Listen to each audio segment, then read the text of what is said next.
You sure you don't want some? It's chamomile. Listen, you are extremely terrifying. Just the scariest undead subhuman thing on TV, and I really mean that. But I am worried that you could give my kids nightmares if they see you, so I'm gonna have to block you. So that's it. Oh, and tell the zombies they're blocked too.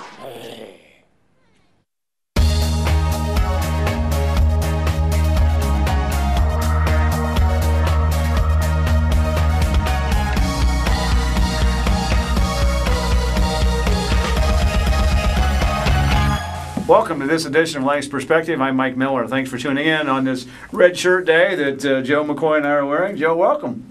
Thanks for having me, Mike. It's been good to see you. Yeah, good to see you. We were talking off the air, and it's good. It is good to see some of the medical issues. And it's good to be seen. It's good to be seen for both of us. It's good to be seen, absolutely. Yeah. We just some medical stuff that we went through, but how you feeling? Pretty good? You doing okay? I'm actually feeling pretty good. I'm 2 years removed and have been in remission for 2 years, and stronger all the time.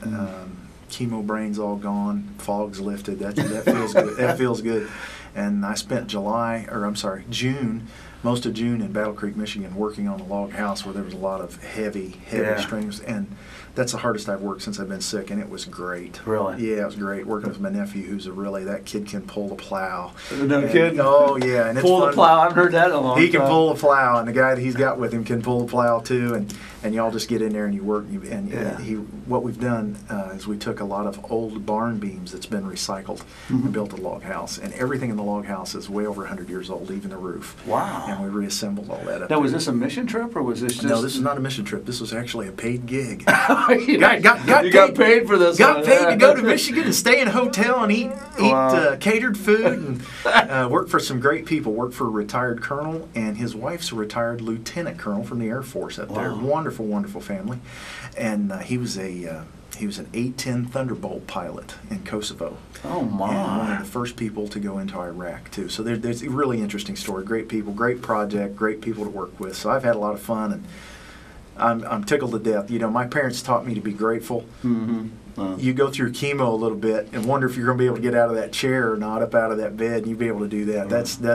I look up to the sky and thank you quite often through every day. That is fantastic. How are you doing? I'm doing great. I'm doing fine. In fact, when we get done here, I'm heading out to get an appointment and get some tests done. But I'm doing well. I'm doing, as the one doctor said, medically I have no answer for you. I don't have an answer for you. So well, that's not such a bad thing. If they knew what was wrong, there might be something wrong if they had an answer. Yeah, exactly. But I'm doing well. I'm, Well, you look good. I feel you look really good. I got some spare parts, but I'm doing okay. You look great. As opposed to me, I've probably got a face made for radio. No, I was just thinking about building that log house, and I literally at times I have trouble, with strength and things like that. But that's to come back from that, what you would have went through, and be back now, into that. Now, to be fair and to be honest, I'm not near as fast as I used to be. Up here I'm still like 25 or 26, but my body, at 47 feels like it's about 60 because anybody goes through chemo knows that really puts a hurt on you and ages you. But I'm thankful, honest to goodness, I'm thankful every day to be living at this time in history. With the amount of medical technology. I know we talk and we fuss about insurances and the bills and everything, but I'm so thankful for those research doctors that put together the Rituxan, which was the main part of my cocktail that I took. I'm thankful for the oncologists and for the general surgeons that work with me and all those heavenly nurses that take care of me. I'm thankful to be living today. I'm thankful. I had as tough as it was, all of the people that were involved with the medical procedures themselves, I love every one of them. I can't say anything but give them high praise, great praise. Right here at Fairfield Medical Center as well. Great people. I know quite a few nurses. Just amazing what they can do. It really is. Oh yeah. I know you've been involved in a lot of different things, and your pet project, I guess, Winners Academy. Well, it's more a pet project. It's getting to be an ongoing concern. We just finished up our 5th year. Wow. And it's our third year where we've partnered with Geneva Hills, the campgrounds just south of town. We just finished our third year. And things are going great. I know we talked on this show along with Jeff Burns, the director of Geneva, about just almost 2 years ago. Things have gotten so much better even since. Last year in 12, we had a little bit of a setback at the end of March. Our maintenance building burned clear to the ground. We lost not only the building, but all of our contents that we use, and tools that we used to take care of the campground. We have a 350-acre campground. We lost everything. And that was really devastating for everybody. But it's been a blessing in disguise because now we have a whole new maintenance building that's completely uniform. It's not been, piecemeal together. It was built professionally. And within that building, we allocated some room for new classrooms for the school. And we have a completely heated, radiant floor for the winter. It's real comfortable. Makes it nice. It's very well insulated. We've got great air conditioning in it for the students. Now, when you come in, I say classroom, but it doesn't look like a classroom because I want to remind our viewers that Winters Academy doesn't look like, act like, or feel like school on purpose, and we do that on purpose. So when you come in, it doesn't look like a regular classroom. Right. And we try not to conduct our academic time as a regular class. We focus a lot on learning. And the management style is completely different than what you would see in a regular classroom, in a traditional classroom. And when this concept came and you thought about this, is this something you thought about years ago and said, boy, down the road if I can do that, I want to do this? Or not necessarily. My dad told me on my last day of my senior year of high school, he said, man, if you don't like this stuff, which I hated school. In my senior year, it was all they could do to get me through. And he said, if you don't like this stuff, then you get to be a teacher and you change it.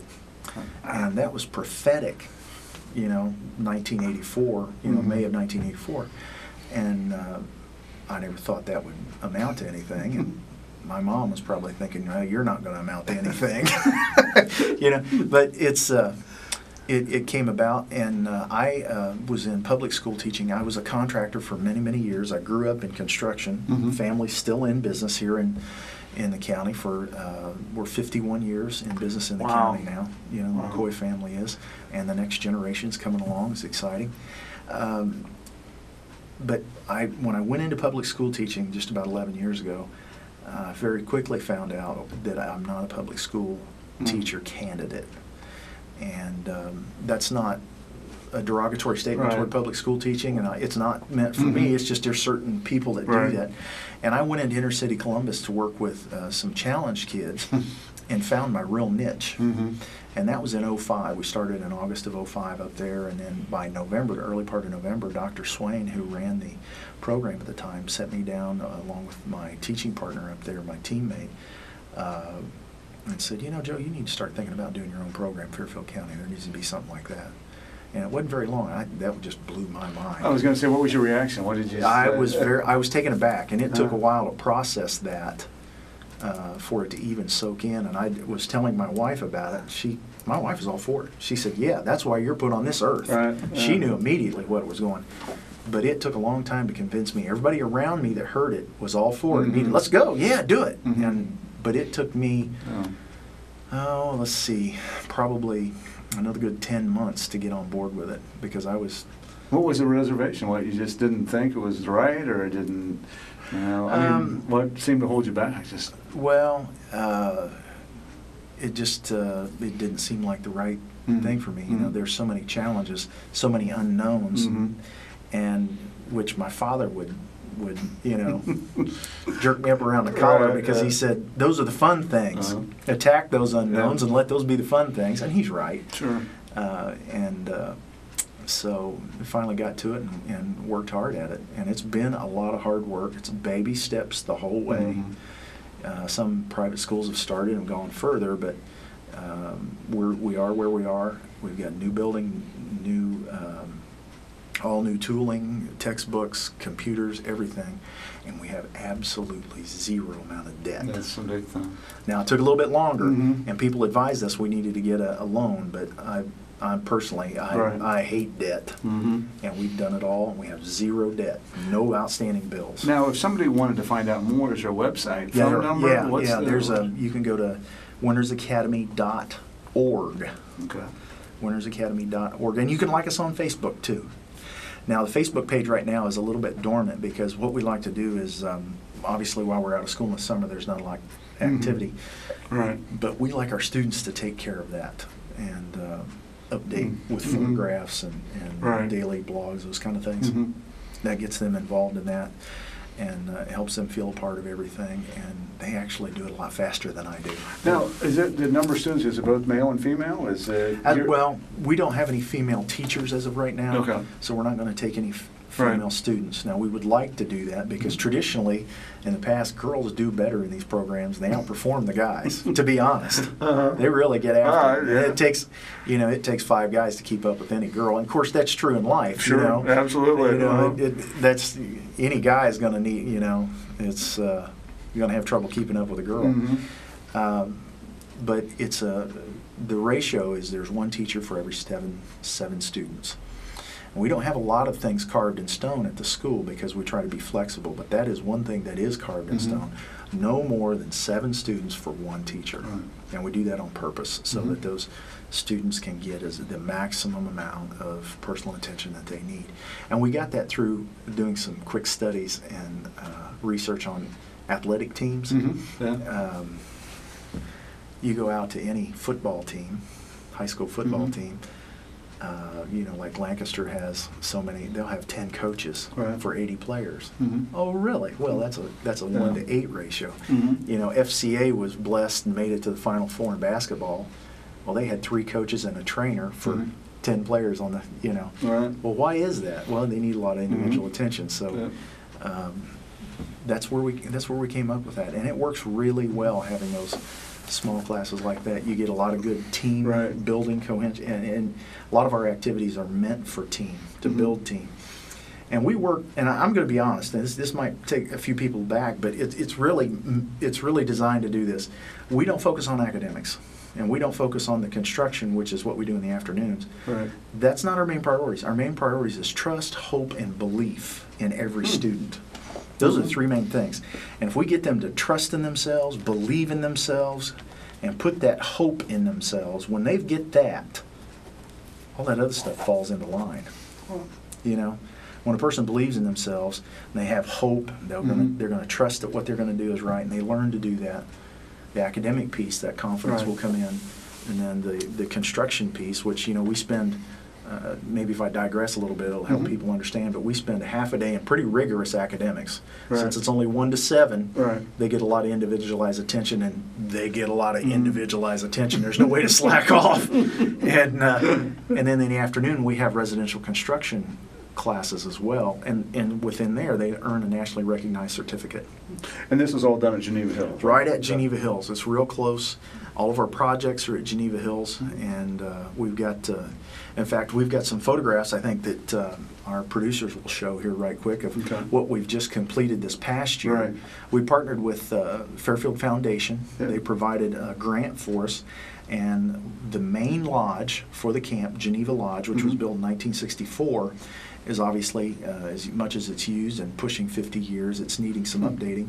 We redid the cedar siding on the front and restructured some things and put in some new electric. And this is all done by the classes? It's done by the students. It's all done by the students. And all new, nice new step and entrance, and we had a custom door made in California shipped to us. That's a nice big oak door. Really, people will drive up, wow, and it looks really great. That's what we did last year, along with some smaller projects around.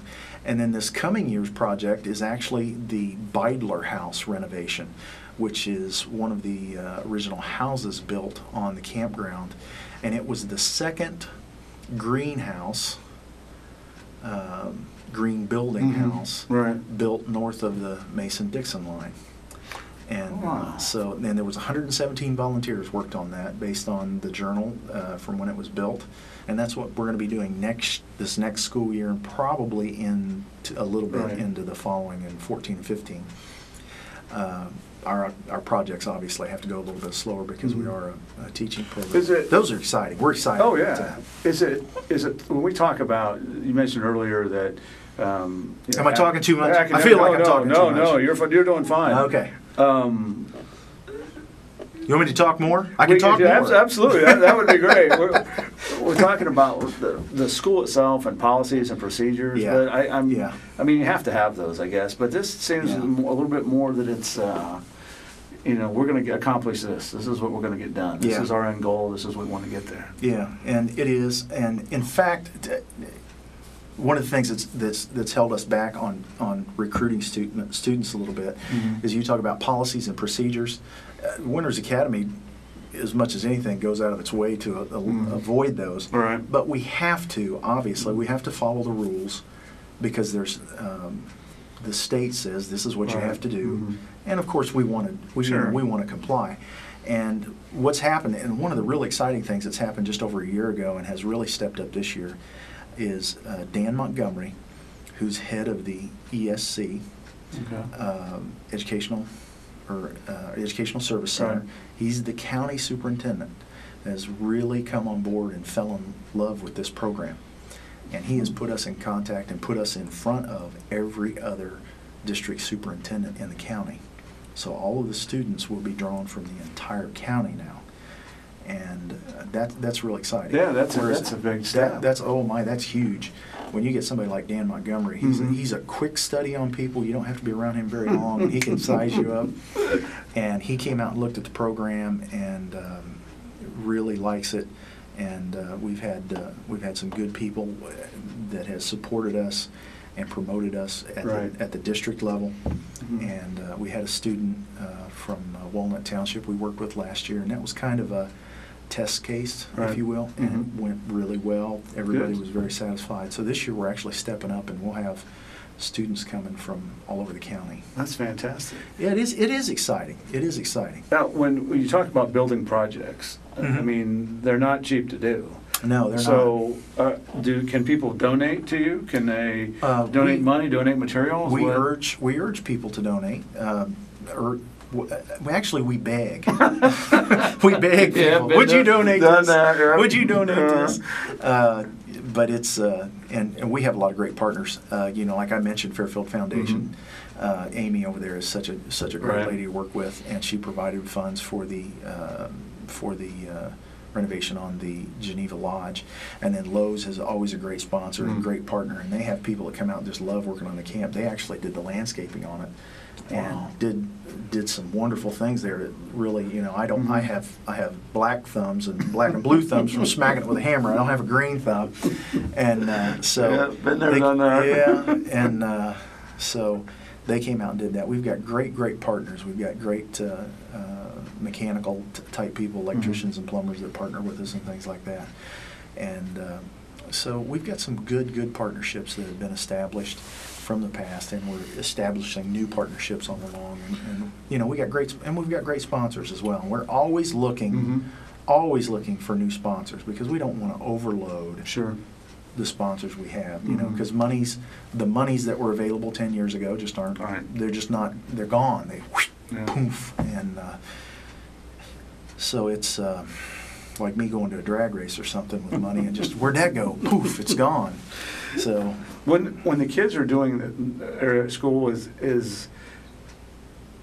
are these kids that want to go into the trades, that want to do construction, heating, air conditioning, electricity? They want to do something like that. Okay. In fact, our school doesn't take every student that wants to apply.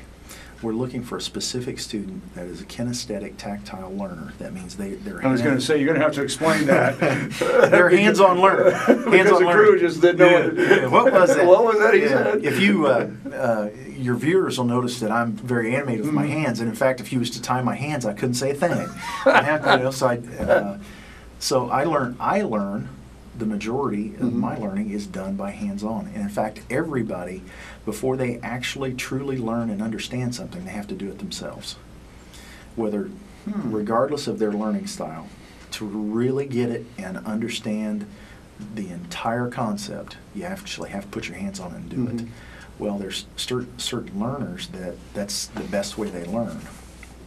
They can hear it and they can see it, but they're not even going to start grasping it until they put their hands on it. Right. How's that pen work? Well, let's take the thing apart. That's how they're going to figure it out. See how it works out. So those are the students we look for. those are the students that we look for. So again, if a student wanted to apply, can they just come to you at Geneva Hills, or I mean, do they? Well, because we're partnering with the county and with all the county school districts, now we have the option of they can call the Educational Service Center and they can ask for someone about the program. They can ask for Dan, for that matter. Cindy Wagonseller is working with us from the ESC. We've got a supplemental contract with her to take care of a lot of the administrative paperwork that is necessary. Yeah, it's just necessary. It is. It is. And that's made a big difference in us, and we've got that supplemental contract for her to take care of those administrative things that, honestly, that's outside my wheelhouse, and that allows me to focus on those things. It allows Jeff, who's the administrator for the entire camp, to focus on other things, and she's highly qualified at it. She's really, really high-quality individual that is good at that. Have you had individuals that have come in and you thought to yourself, Mike can't do this. It's just he can't do it. I mean, he can't take this together, or is it just something that we'll find something and you can. Our first year we did, and that was because we were getting started. We won't take someone that if we feel like, because we have a fairly extensive interview process, where we sat down with the student, we sat down with a guidance counselor or a special ed teacher at the home district. Always got to have the parents involved. Without that, that's the key element. If you don't have that parent involvement, it's not going to happen. But the first year we did, and we found that he had a tremendous amount of computer savvy. So we allowed him to make videos of the crews working, and he actually put together our very first website and things like that. Wow! And so we've got room for that. And we learned learned by doing. There again, you don't do it, you figure it out until you put your hands on it. That it's good to have a student like that, just to take care of the media around it, because we're a media-driven society, and we want to celebrate what the kids do. We want it out there every week or so. This is what's happening. This is what the kids are doing. Let's celebrate this. They're doing things they never thought they could do before. They're reaching heights that they never thought they could reach or even imagine. They're going further than they ever thought they could go, learning things they never thought they could learn. Let's celebrate that. Let's put that out there. That's exciting. That's what gets my blood pumping. It's what gets me up in the morning. It's what causes me to have difficulty falling asleep at night, because I'm excited about getting there the next day. And that's really true. I'm excited about that. And if we went back to 1984, and we've just got a few minutes left, that was the year I graduated. Time is flying by. I know. And your teachers that you had that you can remember, and if you told them that you were doing what you are today, which ones would say what? What would be the reaction? Joe, you doing what? Actually, I've run into some of those teachers, believe it or not. And one of them specifically, who I had tremendous respect for in school, is very supportive and was really excited when I decided to leave construction to go into education. He was excited about that, and he's been very supportive the whole way. There's some other teachers that are very polite and mannerly in their polite and mannerly. And you go back to the old thing, the old rules your mom and dad taught you. If you can't say anything good, don't say anything. So they, sure. In a lot of meetings, they don't say anything. So, and there's teachers like that. And my high school senior year principal, who I believe I was in his office more than he was that first year. He was a very first year principal too. He's a wonderful, wonderful gentleman. He's now a superintendent, actually a retired superintendent. But I believe I was in his office more than he was. Seemed like, boy, it was just, I look back and shudder, because he's such a, you look back how you were, think, oh, geez, you what a punk. Absolutely. And I don't mind saying that guy's name was John Schiller. He's just a wonderful. Oh, yeah. Yeah, he's a great guy. He's a great friend, and he's very appreciative of, because true educators love to see people that go from, like I was, being a punk, to doing something that's not so punkish. and doing something positive. And that's what I get excited about seeing now. Someone that was like me, I can see that. And that might be why I can relate to these kids a little bit, you know, have a better rapport with them. I see where they were. I know the challenges they've got to go through to get, you know, to a more solid place. So. So again, if kids are interested for this year, they should go to the guidance counselor at schools? They could have their folks, they could go to the guidance counselor, they could go to special ed, they could go to their principal. They can start right at the top with the superintendent, because I've sat with all the superintendents. I've chatted with them on an individual basis and then met with all of the superintendents collectively, where they actually get together once a month for an update meeting. And I've met with them a couple times, so they all know who I am. And you know, we know each other well enough to be on a first name basis. They know where we are. They're excited about the program. It's a matter of finding that fit. And we'd very much like to start interviews within the next week or so for the following year, because we know who these students are, and so we want to go ahead and identify them and start doing the interview process to bring them in, so that we can start some team building. The cool thing is, the kids could get excited about it. We have a 350-acre classroom. It has a 2-acre lake. It has a ropes course and a zip line. We have canoeing, fishing. There's deer and turkey everywhere. Wow. There's a big swimming pool. You know, Winners Academy's got some good stuff. That was, we've just got a few minutes left. In thinking Maybe we should do a second segment. Thinking outside the box, you know, in Joe McCoy's world, that this is what I would like to see for Winners Academy. This is the next thing I would like to see. Well, first of all, when people say think outside the box, I have never seen a box in my life. This is the box. You said in Joe McCoy's world, I have no box. I don't see a box. I always wondered about that. This is what I'd like to see, and we've talked about this a lot in our planning meetings. This school will not necessarily grow to be 100 students. Because what happens when you do that is you've got to have really highly qualified special people to keep those numbers in check. 1 to 7. Remember I said at the beginning, that's chiseled in stone. And it takes a special teacher to work with these type of students that want to do this, and teachers that want to work that hard. And we do have a great benefits package and salary for teachers coming in. It's better than the districts coming around us as well. And we purposely did that because it's you're going to earn every dime of it. Yeah. Well, so we don't really see ourselves going over maybe 21 or 28 students ever, because there's just to keep that intimate setting on that, and being able to, that way we can keep everybody, you know, on the same page. Exactly. Keep that 1-7 ratio. Well, and we try to work real hard on our family. Right. You know, the Winners Academy family and all that kind of stuff. So that's kind of where we're at with that. We do see some things in the future, maybe where we might have an automotive side to it and a culinary side as well at some point. Absolutely. Because the camp has, you know, kitchens, things like that. We have, and then we've also got in our new shop, we have the ability to have an automotive side.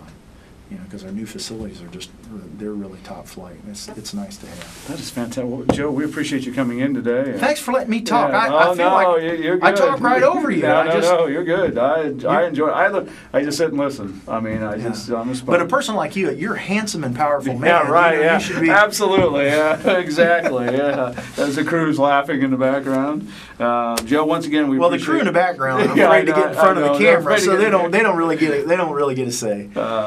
It's winnersacademy.org. Yes, and like us on Facebook. And again, if you're interested, a high school student, I'm assuming they're going to junior high, just high school, right? Just high school, Okay. and we'd like to keep the upper grades as well. Yeah. We will take a freshman, but only on a limited basis, and we'll go through an interview. Contact your local school district. They can contact me directly on my direct line. I'm gonna give it out. It doesn't bother me a bit. Okay. 740 Okay. 438 6273. They'll get to me directly. Fantastic. And we'll set up interviews, and if they're uncertain about how to go through their district, they can start right with me, and I'd love it, and I'll take you right to the people that you need to go with, and I'll even walk you through the process and all the paperwork. Here's to another year Fantastic, of good health. Joe. It was good seeing you. Doggone. Look at the grip on that guy. It's a bear, I'm telling you. I didn't have that until just a few months ago. That's all right. That's good. And here's to not having to go back to the hospital this year. You got it. Absolutely. Yeah. Thanks for having me, Mike. Absolutely, Joe. We appreciate it. Thanks for tuning in to this edition of Lancaster Perspective. I'm Mike Miller. And remember, until we meet again, let's make a difference.